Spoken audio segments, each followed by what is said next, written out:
नमस्कार, इंडिया का नमस्कार करें स्वीकार। आज भाई दूज का पर्व, उसकी शुभकामनाएं, मंगल कामनाएं सभी भाइयों को, समस्त बहनों को।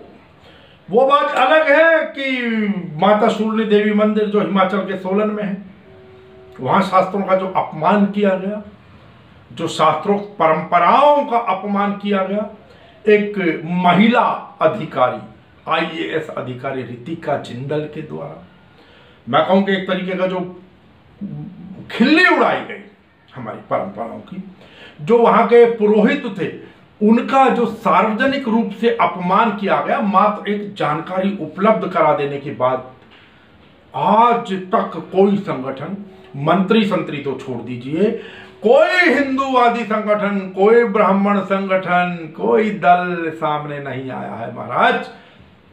चलिए, अब हम लोगों ने तो सबने दिवाली मनाई, लेकिन जिनका अपमान हुआ वो शास्त्रों का, वो हमारी शास्त्रों परंपराओं का, वो सनातन का, वो पुजारियों का, अब वो तो मैं कहूँ ना, तो जब तक न्याय नहीं मिलेगा वो तो अंधेरे में रहेंगे। वो बात अलग है कि न्याय बड़े बड़े लोगों को, अर्नब जैसे लोगों के लिए सुप्रीम कोर्ट तो तुरंत अंतरिम जमानत दे देती है।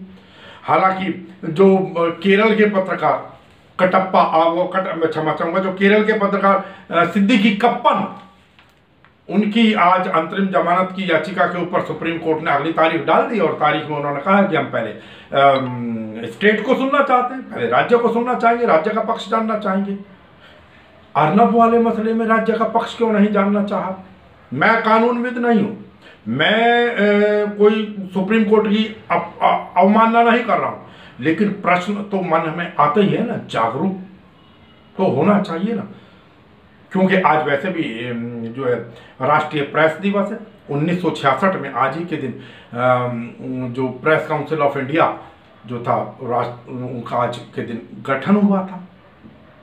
अब बाकी पत्रकारों के साथ जो, और आप कितने पत्रकार हैं, दरबारियों की बात नहीं कर रहा हूं, अब कितने पत्रकार हैं, उनका जीवन कितना सुरक्षित है। देखिए, मैं क्षमा चाहूंगा, नमन करता हूं फौज को, नमन करता हूं सिपाहियों को जो हमारी सीमा की रक्षाओं में हर समय लगे रहते हैं। उन्हें कम से कम ये तो उम्मीद होती है कि गोली सामने से आएगी, सावधान रहें। यहां तो पता नहीं ना कि किसके विरुद्ध आपने खबर लिख दी तो कौन नाराज हो जाए, कौन राजनेता नाराज हो जाए, कौन अपना संपादक ही नाराज हो जाए, कुछ नहीं भरोसा। पत्रकार हर क्षण, हर सांस और हर शब्द में रिस्क ले रहा होता है, गौर कीजिएगा। मैं फिर कह रहा हूं, मैं दरबारियों की बात नहीं कर रहा हूं, मैं पत्रकारों की बात कर रहा हूं। अब उनका बेचारों का जीवन यापन भी मुश्किल हो गया, जान का खतरा आपको मालूम ही है, पीछे कितना लोगों का उनका अपमान हुआ है, उन लोगों का जान गंवानी पड़ी। गाजियाबाद के पत्रकार आपको याद ही होंगे, विक्रम जोशी, उनके बारे में आपको पता ही है। रतन सिंह जो एक टीवी जर्नलिस्ट थे बलिया के अंदर, उनके साथ क्या हुआ आज दोनों दुनिया के अंदर नहीं है। केस किस प्रकार खबर दिखाने के लिए लिख दिए गए, चाहे वो जनसंदेश के पत्रकार रहे हों, चाहे वो क्या नाम है उनका, सिद्धार्थ वरदराजन वायर के पत्रकार रहे हों, या रविंद्र सक्सेना रहे हों, या पंकज जायसवाल रहे हों। आपने क्वारंटीन की खबर दिखा दी कि भाई वहाँ कैसा कैसा हो रहा है, तब आपके ऊपर दो केस FIR दर्ज हो गई है। बिजनौर में दबंगों के कारण एक दलित परिवार जो पलायन कर रहा था, उसकी खबर दिखा दी गई, 5 लोगों पर, 5 पत्रकारों पर FIR दर्ज हो गई, है ना। आपको पता है मिड डे मील के बारे में, आपको पता है पंकज जायसवाल का। आजमगढ़ के अंदर आपको याद होगा कि स्कूल में छात्रों से जो झाड़ू लगवाने की खबर आई थी, उसमें 6 पर FIR दर्ज हुई। तो खैर, अब बात यह कि पत्रकारों के संदर्भ में सोचे कौन, सरकार तो सोचती नहीं है। ठीक है, आज गृह मंत्री साहब और सब लोगों ने कह दिया कि फियरलेस पत्रकारिता हो, ठीक है, और बिना किसी दबाव के पत्रकारिता हो, बिना भेदभाव के पत्रकारिता हो। लेकिन वास्तविकता यह है कि क्या ऐसा हो रहा है? एक दरबारी के तो अनेकों मंत्री, सत्ताधीश, ना जाने कितने कितने प्रवक्ता खड़े हो जाते हैं एक दरबारी के लिए तो। लेकिन जो पत्रकार हैं, बाकी पत्रकार जो वास्तव में जमीन से जुड़े पत्रकार हैं, जो खबर वास्तव में निकाल कर लाते हैं, उनके लिए कौन खड़ा होता है? नौकरी का कोई बात नहीं, लेकिन यहां तो जान चली जाती है, सड़ जाते हैं जेलों के अंदर साहब। ये हालात है। किससे उम्मीद करें?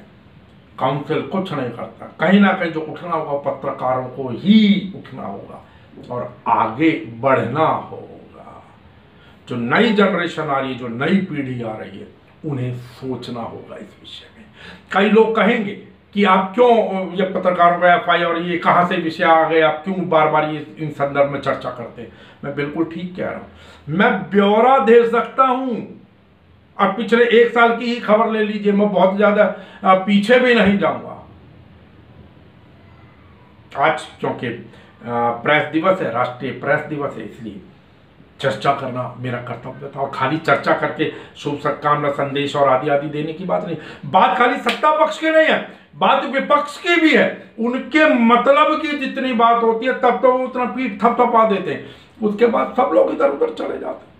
अरे अणु से ही परमाणु बनता है साहब। आप उन पत्रकारों को जो छोटे छोटे इधर, जिनको आप छोटे छोटे कहते हैं लेकिन वास्तव में जमीन से जुड़ी पत्रकारिता वही करते हैं।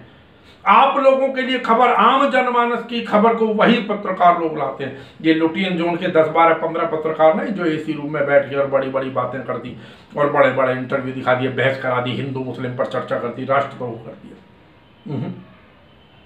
मैं क्षमा चाहूंगा, ये पत्रकारिता तो अब दरबारी बन रहेगा, पत्रकारिता नहीं रही।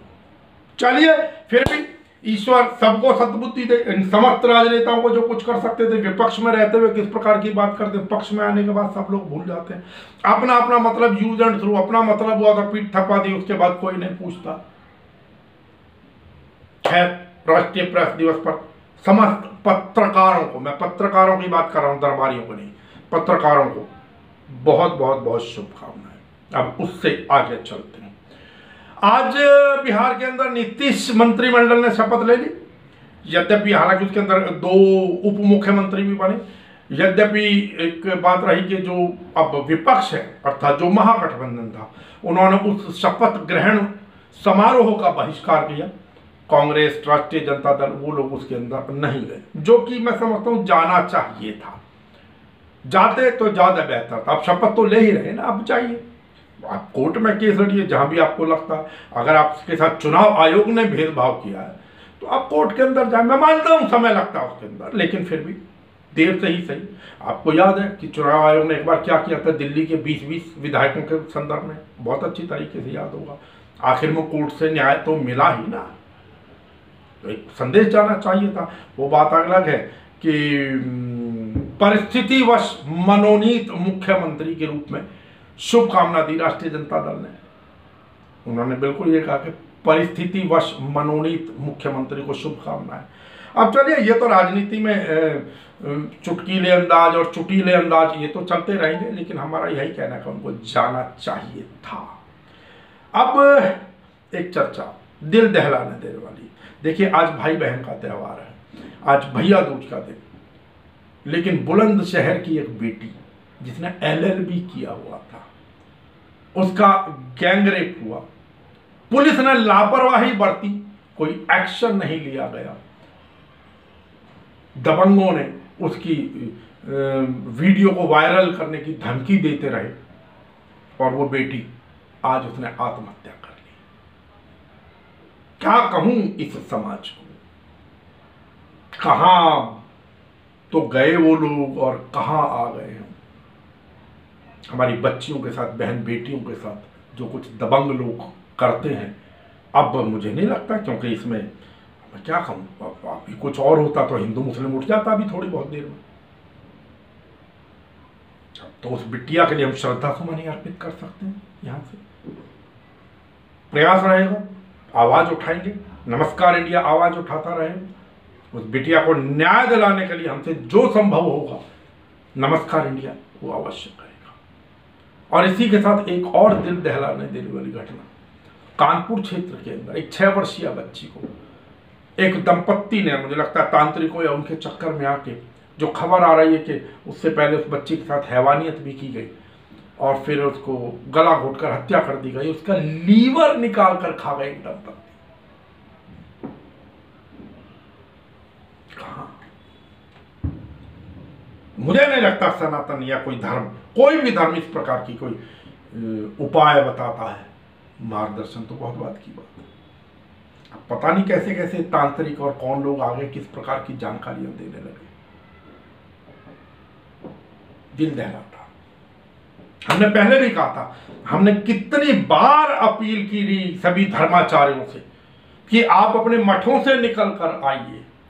आप व्यासपीठ पर दुनिया भर की बातें बताते हैं, राम जी ने ये किया, कृष्ण जी ने ये किया, दुर्गा मैया के वचन, लेकिन उसी ही देश में जिन बच्चियों के हम चरण पखारते हैं, उन बच्चियों की असमत बचाने के लिए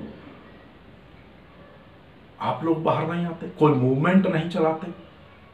राजनीतिक दलों छोड़ दीजिए, उनसे कोई उम्मीद करने की आवश्यकता नहीं है। सामाजिक संगठनों को भी छोड़ दीजिए, वो भी आज हिंदू मुस्लिम के अंदर बढ़ चुके हैं, लेकिन धर्माचार्य किसी भी धर्म के नहीं आ रहे हैं सामने। ये सबसे बड़े शर्म का विषय है। मैं तो कहता हूं सभी धर्माचार्यों के लिए, सभी मठाधीशों के लिए, सभी कथा व्यासियों के लिए, सभी शंकराचार्यों के लिए, सभी दंडी स्वामियों के लिए नमस्कार इंडिया फिर अपील करता, फिर निवेदन करता आप लोगों से, कृपया आइए सड़क पर और कोई अभियान चलाएं इन बच्चियों की असमत बचाए रखने के लिए। एक खबर चलते चलते आप लोगों की जानकारी में ला दूं, आप है कि आप सब लोग पढ़ चुके हैं इस समय तो, कि दीपावली के दिन हमने उस दिन भी बताया था कि दीपावली के दिन किस प्रकार बम पटाखे फूटे, किस प्रकार प्रदूषण फैला। अब वो ठीक है, लीपा पोती हो रही है कि जी बारिश आ गई दिल्ली या दिल्ली के आसपास के क्षेत्रों में प्रदूषण कम हो गया, लेकिन लोगों ने तो सरेआम पटाखे छोड़े, सरेआम क्रैकर्स छोड़े। किस एजेंसी ने, अब ठीक है खाना पूर्ति के लिए पुलिस ने कुछ लोगों को कर लिया, लेकिन क्या इतने बम पटाखे फूटे थे? और उससे भी बड़ी दिक्कत, चले पुलिस ने कुछ तो कार्यवाही की, उससे भी बड़ी दिक्कत एक चैनल के, मैं एक ट्वीट देख रहा था कि भाई अगर किसी के ऊपर आतिशबाजी के संदर्भ में कोई मुकदमा बनता है, वो पीछे बड़े पॉपुलर हुए थे चैनल के मालिक साहब, कि भाई तो उनका मुकदमा हम लड़ेंगे। एक और अपने आप को ट्विटर पर, क्योंकि वो व्यक्ति बहुत ज्यादा जहर फैलाता, लिखता अपने आप को श्रेष्ठ है, लेकिन मुझे लगता है उससे ज्यादा नीच कोई नहीं हो सकता है। बड़े गौरव सीना ठोक कर कह रहे हैं कि जितने बम पटाखे फोड़े, इस प्रकार के कुछ शब्द थे कि भाई वो सनातनी ने फोड़े, अर्थात सनातनी कानून का उल्लंघन करेंगे। सनातनी अगर हम हैं तो इसका मतलब हम कानून तोड़ेंगे, हम सुप्रीम कोर्ट के निर्णय को नहीं मानेंगे, हम एनजीटी के निर्णय को नहीं मानेंगे। शुक्र है देख ले समाज सारा का सारा, अगर इस प्रकार के शब्द किसी और धर्म वाले व्यक्ति के मुंह से निकल जाते तो क्या होता। मतलब वो तो कानून तोड़ने के को अपने आप को बड़ा गौरवान्वित महसूस कर रहे हैं और कानून तोड़ने को बढ़ावा दे रहे हैं। मुझे बताइए ना कि जब प्रभु श्री राम लौटे थे वापस 14 बरस के वनवास के बाद, तो दीपक जलाकर स्वागत किया था या बम पटाखे फोड़े थे प्रभु श्री राम ने? अरे अब से थोड़ा सा और पीछे चले जाइए, 15-20 वर्ष पहले आप गांवों की तरफ कहीं भी, मैं भी ग्रामीण क्षेत्र से हूं, हम जाते थे गांव में, हम देखते थे दीपक जलते थे, सब कुछ जलता था। कभी चलो किसी का हो गया बहुत ज्यादा, कोई फूलझड़ या कुछ हो गया, अदरवाइज कहाँ। अरे आप प्रभु श्री राम को उनकी स्तुति कीजिए, कोई मंत्रोच्चारण कीजिए, मंत्र जाप कीजिए, दीपक जलाइए, आरतियां कीजिए, मिठाइयां बांटिए, खील बांटिए, खिलौने बांटिए। आपने फिर कईयों ने तो कहा कि अगर कोई आपके वो स्ट्रीट डॉग या कोई अगर पशु भाग रहे परेशान हो रहे तो आप अपना कुत्ता बदलें। मतलब इस प्रकार के आप लोग ट्वीट कर रहे हैं या डाल रहे हैं कि आपका जानवर इतना डरपोक है, मतलब इस प्रकार की चीजें। अरे यार जानवर तो डरता ही है किसी का भी, मेरा और आपका का क्या मतलब। अब ये इन लोगों की बुद्धि हो गई है। और मुझे कहने में देखिए, ये अपने आप को कहते हैं कि हम हिंदू हैं। बहुत से लोग कहेंगे कि आप खाली हिंदुओं के बारे में कह रहे हैं, मैं बिल्कुल ठीक कह रहा हूं। इस प्रकार का अगर कोई और धर्म का व्यक्ति कहेगा, मैं बिल्कुल उसकी भी निंदा करेंगे, हम लोग करते रहे और करेंगे। शर्म आनी चाहिए ऐसे लोगों को अपने आप को हिंदू या सनातनी कहने के ऊपर। सनातन के अंदर जो काम बता गए वो तो आप लोग नहीं करते। उसमें तो दीपक जलन था, आपने खाना पूर्ति कर दी। उसमें तो मंत्रोच्चारण है, पूजन है, आरतियां हैं, कीजिए ना, किसने रोका है।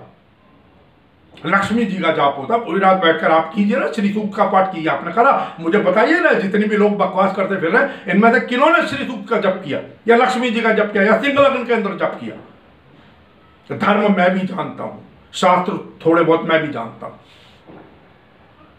पर चलिए ठीक है साहब। अब पता नहीं कहाँ ले जाया जा रहा है हम लोगों को। मैं समझता हूं कि केंद्रीय मंत्रिमंडल को भी आकर इस प्रकार की कहीं निंदा करनी चाहिए थी ऐसे लोगों को।